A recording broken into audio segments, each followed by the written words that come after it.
Good evening বন্ধুরা, আজ হলো 15 জুন সোমবার। আজকের সন্ধ্যার সমগ্র বরাক উপত্যকা তথা আসামের গুরুত্বপূর্ণ বিশেষ বিশেষ খবর হলো অরুণোদয় প্রকল্পে টাকা না পাওয়ায় বেশ চিন্তায় রয়েছেন মহিলারা। তাদের চিন্তা দূর করলেন মুখ্যমন্ত্রী হিমন্ত বিশ্ব শর্মা। মুখ্যমন্ত্রী বলেন, আগস্টের প্রথম সপ্তাহ থেকে নিয়মিতভাবে অরুণোদয় প্রকল্পে টাকা পাবেন মহিলারা। শুধু তাই নয়, নিযুত ময়না নিযুত বাবু জীবন প্রেরণা প্রকল্পেও আগস্ট মাস থেকে টাকা দেওয়া হবে। পূর্ণাঙ্গ বাজেটের পর আগস্ট মাস থেকে শুরু করা হবে সব প্রকল্প। মুখ্যমন্ত্রী বলেন, নির্বাচনের জন্য 4 মাসের বুট অন অ্যাকাউন্ট বাজেট পেশ করা হয়েছিল। এর ফলে উন্নয়নমূলক কাজকর্ম করা সম্ভব হয়নি। কিন্তু আগামী 6 জুলাই থেকে শুরু হবে বিধানসভার বাজেট অধিবেশন, আর এই অধিবেশনেই পূর্ণাঙ্গ বাজেট পেশ করা হবে। বাজেটের পর 2 বা 3 আগস্ট থেকে অরুণোদয় প্রকল্পে আগের মতোই টাকা পাবেন মহিলারা। তাই মহিলাদের চিন্তা করার আর কোনো প্রয়োজন নেই। রেশন কার্ড প্রাপ্তরাও কম মূল্যে চিনি, ডাল, লবণও পাবেন। তবে এসব সামগ্রী পেতে কিছু নতুন নিয়ম করা হবে। বাজেটেই জানতে পারবেন সবাই। আগস্ট মাস থেকে নিযুত ময়না নিযুত বাবু জীবন প্রেরণা সহ অন্যান্য প্রকল্পেও উপকৃতদের টাকা দেওয়া হবে। সেই সঙ্গে বড় বড় প্রকল্পের কাজও সমানে এগিয়ে নিয়ে যাওয়া হবে। গুয়াহাটির রিং রোডের কাজ ইতিমধ্যেই শুরু হয়েছে। কাজিরাঙ্গার এলিভেটেড করিডোরের টেন্ডার প্রক্রিয়া শুরু করে দেওয়া হয়েছে। আগামী জুলাই মাসে নুমলিগড় গহপুরের মধ্যে 18,000 কোটি টাকা ব্যয়ে টানেলের টেন্ডার প্রক্রিয়া শুরু করা হবে। মুখ্যমন্ত্রী বলেন, সম্প্রতি দিল্লি সফরে 3টি বড় প্রকল্পের অনুমোদনের প্রতিশ্রুতি দিয়েছেন প্রধানমন্ত্রী নরেন্দ্র মোদী এবং কেন্দ্রীয় মন্ত্রী নীতিন গাডকারি। এই 3টি বড় প্রকল্প হল বাইহাটা চারিয়ালি থেকে তেজপুরের মিশন চারিয়ালি পর্যন্ত 4 লেনের সড়ক নির্মাণ করা হবে। গুয়াহাটির রিং রোডে এসে জুড়বে 4 লেনের সড়কটি। এর ফলে গুয়াহাটিকে স্পর্শ না করে রিং রোড দিয়ে কম সময়ে জাগিরোড, সোনাপুর, রঙ্গিয়া যেতে পারবেন যাত্রীরা। খুব শীঘ্রই এই প্রকল্পে অনুমোদন পাওয়া যাবে। এছাড়া গুয়াহাটি বিমানবন্দর থেকে গরল, দারাপুর, গৌহাটি বিশ্ববিদ্যালয় হয়ে 10-12 কিলোমিটারের এলিভেটেড করিডোর নির্মাণ করা হবে। এই প্রকল্প শেষ হলে জালুকবাড়ি থেকে 7-8 মিনিটে যে কেউ পৌঁছে যাবে বিমানবন্দরে। আগামী কয়েক মাসের মধ্যে এই প্রকল্পে অনুমোদন জানাবে কেন্দ্রীয় সরকার। এখানেই শেষ নয়, শিলিগুড়ি থেকে শিলচর পর্যন্ত নির্মাণ করা হবে এক্সপ্রেস হাইওয়ে। ইতিমধ্যেই এই প্রকল্পে প্রথম পর্যায়ে শিলচর থেকে বোরাপানি পর্যন্ত হাইওয়ের শিলান্যাস করছেন প্রধানমন্ত্রী। দ্বিতীয় পর্যায়ে বোরাপানি গুয়াহাটি, তৃতীয় পর্যায়ে গুয়াহাটি শ্রীরামপুর এবং চতুর্থ পর্যায়ে শ্রীরামপুর শিলিগুড়ি পর্যন্ত হাইওয়ে নির্মাণ করা হবে। শীঘ্রই এই 3টি পর্যায়ের প্রকল্পে অনুমোদন জানাবে সরকার। 5 বছরের মধ্যেই প্রকল্পটির কাজ শেষ করা হবে। এছাড়া গুয়াহাটি থেকে তিনসুকিয়া পর্যন্ত আরও একটি এক্সপ্রেস হাইওয়ে নির্মাণের ইচ্ছা রয়েছে, আর এর জন্য চেষ্টা চালিয়ে যাওয়া হবে। মুখ্যমন্ত্রী বলেন, ইতিমধ্যেই ডিব্রুগড়কে রাজ্যের দ্বিতীয় রাজধানী হিসেবে ঘোষণা করা হয়েছে, আর ডিব্রুগড়ের উন্নয়নের জন্য 500 কোটি টাকা ব্যয় করার সিদ্ধান্ত নিয়েছে মন্ত্রিসভা। এই টাকা দিয়ে কি কি কাজ করা হবে তা ঠিক করতে বিধায়ক প্রশান্ত ফুকনের নেতৃত্বে সেকেন্ড ক্যাপিটাল ডেভেলপমেন্ট অথরিটি গঠন করা হয়েছে। আমজনতার সঙ্গে আলোচনা করেই ডিব্রুগড়ের উন্নয়নে বিভিন্ন কাজ করা হবে। তিনি বলেন, শিলচরে নতুন বিমানবন্দর নির্মাণ প্রকল্পে আগামী কয়েক মাসের মধ্যে অনুমোদন জানাবে কেন্দ্রীয় সরকার। এছাড়াও রূপসী বিমানবন্দরে একটি বড়সড় লজিস্টিক হাব নির্মাণেরও চেষ্টা করা হবে। কেননা কৌশলগত অবস্থানে রয়েছে রূপসী বিমানবন্দরটি। এই বিমানবন্দর থেকে বাংলাদেশ, পশ্চিমবঙ্গ, বিটিএডি খুবই কাছে। মুখ্যমন্ত্রী বলেন, জেলায় জেলায় বিশ্ববিদ্যালয়, মেডিকেল কলেজ, ইঞ্জিনিয়ারিং কলেজ নির্মাণের কাজ চলছে। হাইলাকান্দি, হুজাই, গোয়ালপাড়া এবং বোজালিতে মেডিকেল কলেজ নির্মাণের কাজ বিভিন্ন পর্যায়ে শুরু হয়েছে। বন্ধ হয়ে থাকা কামাখ্যা করিডোরের কাজ ফের শুরু করা হয়েছে।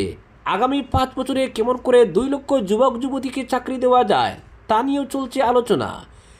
তিনি বলেন, আগামী 5 বছরে নতুন করে সাজিয়ে তোলা হবে আসামকে। সেই সঙ্গে আসামের পরিচয়, স্বাভিমান, সংস্কৃতি এবং জমির রক্ষণাবেক্ষণেও সরকার প্রতিশ্রুতিবদ্ধ। পরবর্তী খবর, রাজ্যের সার্বিক উন্নয়ন নিয়ে রাজ্যপাল সকাশে মুখ্যমন্ত্রী। আসামের সার্বিক উন্নয়ন, উচ্চশিক্ষার প্রসার, গবেষণা ও উদ্ভাবনের বিকাশ এবং শিল্প বিনিয়োগ বৃদ্ধির মতো গুরুত্বপূর্ণ বিষয় নিয়ে রাজ্যভবনের রাজ্যপাল লক্ষণ প্রসাদ আচার্যের সঙ্গে বৈঠক করেন মুখ্যমন্ত্রী হিমন্ত বিশ্ব শর্মা। লোকভবনে অনুষ্ঠিত এই সৌজন্য সাক্ষাৎ ও বৈঠকে রাজ্যের বর্তমান উন্নয়নমূলক কর্মকাণ্ড এবং ভবিষ্যৎ পরিকল্পনা নিয়ে বিস্তারিত আলোচনা হয়। বৈঠকে মুখ্যমন্ত্রী রাজ্যপালকে আসাম সরকারের বিভিন্ন উন্নয়নমূলক উদ্যোগ সম্পর্কে অবহিত করেন। বিশেষ করে উচ্চশিক্ষার মান উন্নয়ন, গবেষণা ও উদ্ভাবনকে উৎসাহ প্রদান এবং দক্ষ মানব সম্পদ গড়ে তোলার লক্ষ্যে গৃহীত পদক্ষেপগুলির বিষয়ে বিস্তারিত তুলে ধরেন তিনি। রাজ্যের শিক্ষা প্রতিষ্ঠানগুলিকে আধুনিক ও আন্তর্জাতিক মানের শিক্ষা কেন্দ্রে পরিণত করার লক্ষ্যে সরকার যে বিভিন্ন প্রকল্প বাস্তবায়ন করছে সে বিষয়ে আলোচনা হয়। রাজ্যপাল লক্ষণ প্রসাদ আচার্য উচ্চশিক্ষার মান উন্নয়ন এবং শিক্ষা প্রতিষ্ঠানগুলিকে উৎকর্ষের কেন্দ্র হিসেবে গড়ে তোলার ক্ষেত্রে রাজ্য সরকারের উদ্যোগের প্রশংসা করেন। তিনি বলেন, শিক্ষার উন্নয়নই একটি রাজ্যের দীর্ঘমেয়াদী অগ্রগতির অন্যতম ভিত্তি এবং এই ক্ষেত্রে সরকারের ধারাবাহিক প্রচেষ্টা ইতিবাচক ফল বয়ে আনবে। বৈঠকে শিল্পায়ন ও বিনিয়োগ বৃদ্ধির বিষয়ে গুরুত্ব সহকারে আলোচনা হয়।